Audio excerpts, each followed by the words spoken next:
Depuis samedi, le Moyen-Orient s'embrase, frappe israélienne et américaine sur l'Iran, riposte du régime des Mollahs sur les pays de la région. On va revenir sur ce qui se passe depuis 5 jours grâce aux cartes et grâce à Arthur Bijota. Bonjour Arthur, merci d'être avec nous. Bonjour Vincent, bonjour à tous, merci pour votre invitation.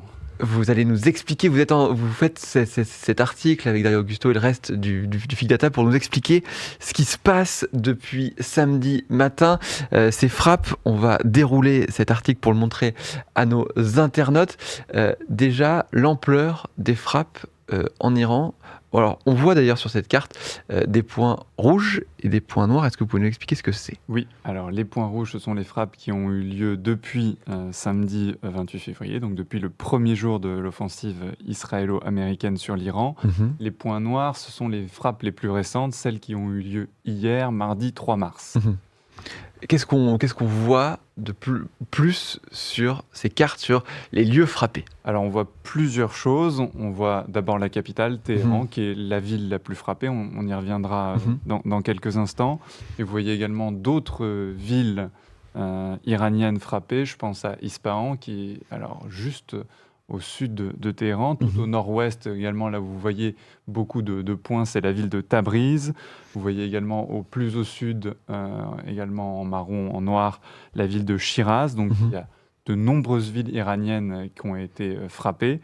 Ce qui est intéressant, c'est que les frappes se concentrent sur 3-4 types de cibles. Vous avez des cibles qui sont liées au programme balistique de la République islamique. On voit parfaitement que l'Iran lance des missiles et dispose d'un programme balistique et de stock de missiles assez important. Donc c'est ce qui est visé en priorité par les frappes israélo-américaines. Vous avez également tout ce qui est infrastructure appartenant aux gardiens de la Révolution, donc l'État dans l'État, la milice fondée en 1979 au moment de la création de la République islamique et tous ses affidés. Par exemple, on pense aux Bassidji qui sont plutôt en charge de la sécurité intérieure, donc des QG, des installations militaires qui ont été frappées. Et vous avez également beaucoup de bases navales, de choses qui sont en lien avec la marine iranienne. Vous voyez tout le long du golfe arabo-persique et même après le détroit d'Ormuz, où il y a eu d'importantes frappes sur les installations navales et maritimes iraniennes.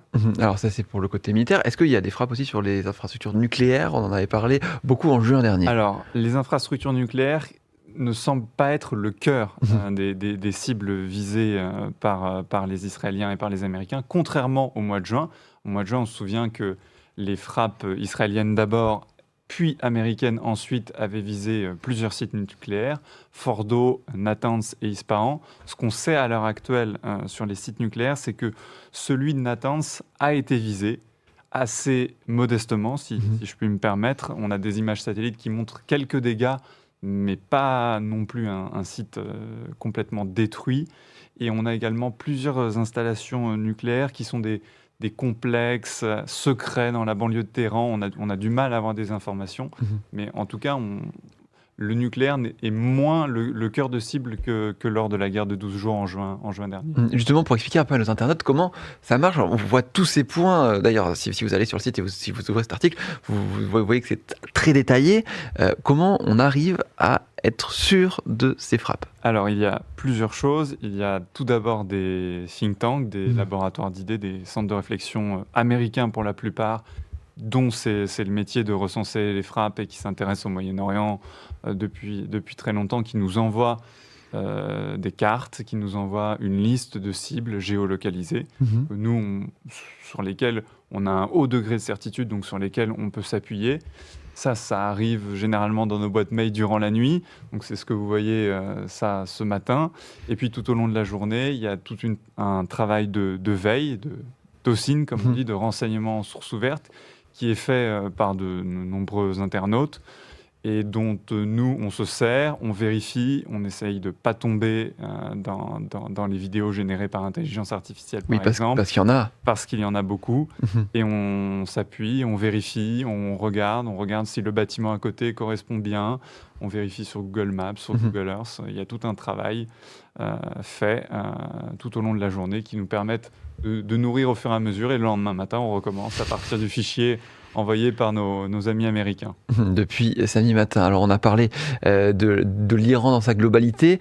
On parlera d'image satellite un peu plus tard d'ailleurs, mais on va aller du côté de Téhéran. La capitale, on voit qu'elle a été en tout cas massivement bombardée. Oui, particulièrement quand je vous disais, je vous parlais beaucoup de cibles militaires, de cibles liées au programme balistique. Il y en a pas mal à Téhéran, mais il y a aussi des cibles plus politiques, des ministères, le ministère de la Défense, le ministère du Renseignement. Le pouvoir judiciaire aussi a été frappé. Donc logiquement, ça se trouve dans la capitale. Et puis samedi matin, on a vu la frappe sur le complexe qui abritait la résidence et les bureaux d'Ali Khamenei, qui a tué donc, le guide suprême ainsi qu'une quarantaine d'autres hauts responsables sécuritaires iraniens. Et là, vous le dites, effectivement, on a aussi des images satellites qu'on arrive à se procurer. Tout à fait, des images satellites fournies par des compagnies américaines la plupart du temps, je tiens quand même à le préciser. Et là, on voit parfaitement la destruction du complexe qui abritait les bureaux et la résidence du guide. Ensuite, l'Iran a riposté beaucoup sur tous ses voisins, quasiment. Parlez-nous-en. Oui, tout de suite, dès samedi matin, l'Iran a riposté. Alors pareil, c'est des cibles très, très particulières. Donc là, on voit parfaitement les 9 États qui ont été visés. Donc vous avez les 6 États du Golfe, le Koweït, l'Arabie Saoudite, le Qatar, Bahreïn, les Émirats Arabes Unis et Oman. Ça fait 6. Vous avez également l'Irak, la Jordanie et Israël. Donc ça, ce sont tous les pays visés. Et à chaque fois, ce sont plusieurs types de cibles. Vous avez des bâtiments diplomatiques américains, consulat de Dubaï hier soir, ambassade d'Arabie Saoudite, ambassade américaine en Arabie Saoudite, ambassade américaine au Koweït.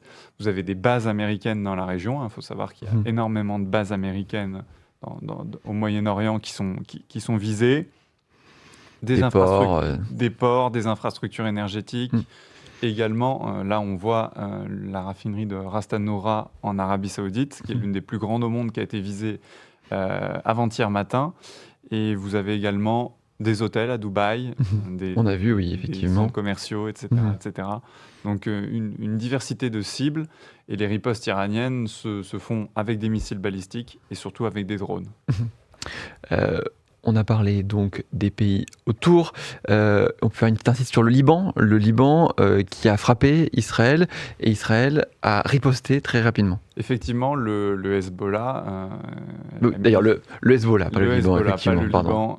Le Hezbollah contre, je pense, l'avis et l'intérêt de la population libanaise est rentré dans le conflit dans la nuit de dimanche à lundi en envoyant quelques roquettes et quelques drones sur Israël.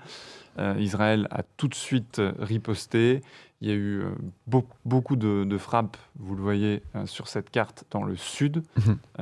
C'est ces points bleus qu'on voit, effectivement. C'est les points bleus qu'on voit ici, dans le sud du pays, dans la banlieue sud de Beyrouth, qui est le véritable fief du Hezbollah. Également, les 2 petits points en haut à droite, c'est la plaine de la Beka, qui est aussi un autre fief du Hezbollah. Donc, pas mal de frappes. Et des évacuations. Voilà, on voit des petits points jaunes sur cette carte. C'est ça. Ce sont les contours des villages où l'armée israélienne a appelé les habitants à évacuer. Donc il y a eu, je crois, plus de 57 000 réfugiés et déplacés à cause de cette guerre au Liban, selon un chiffre publié hier. Ça, c'est pour le Liban. Et il y a aussi Chypre qui est juste à côté, en face du Liban, qui aussi a été visé par des tirs iraniens. C'est vrai.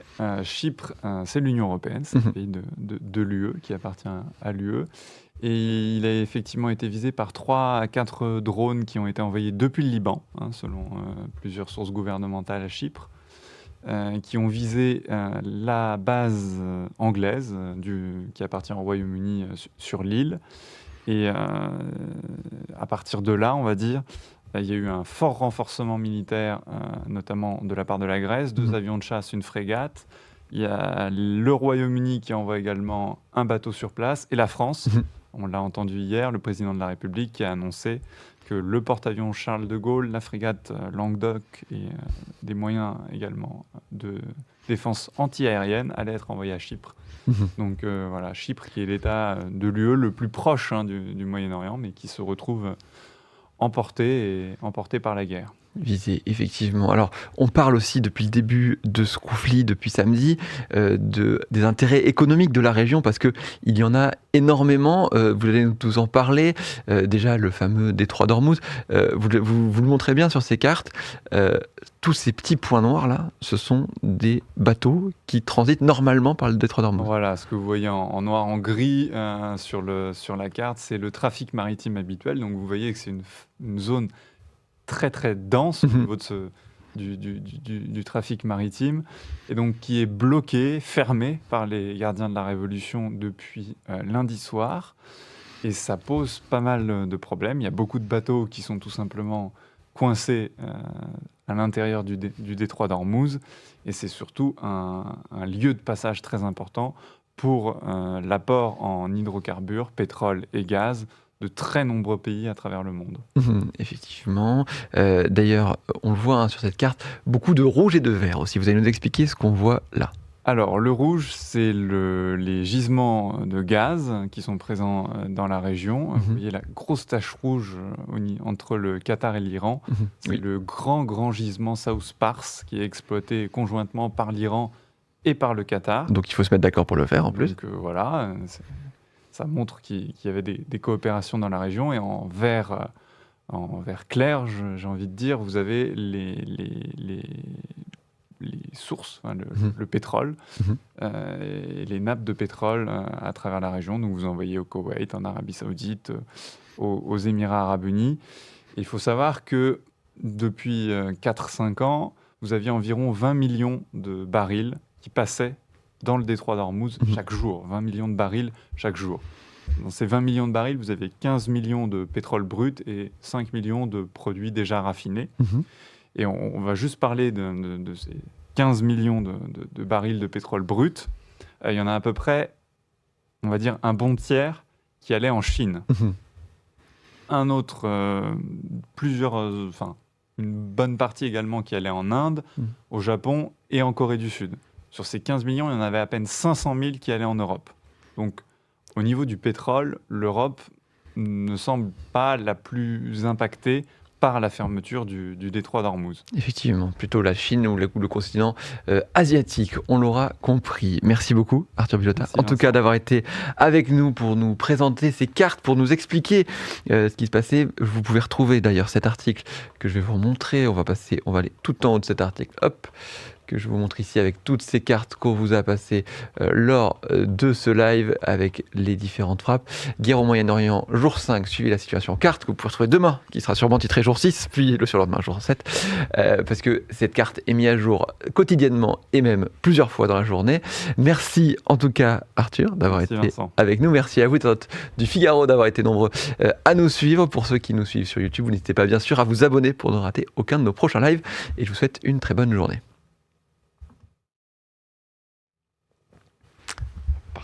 Merci. Super, 15 minutes. Pas plus. C'est très bien ça. Moi j'aime pas faire les trucs trop longs. Non, mais j'aurais pas... voilà.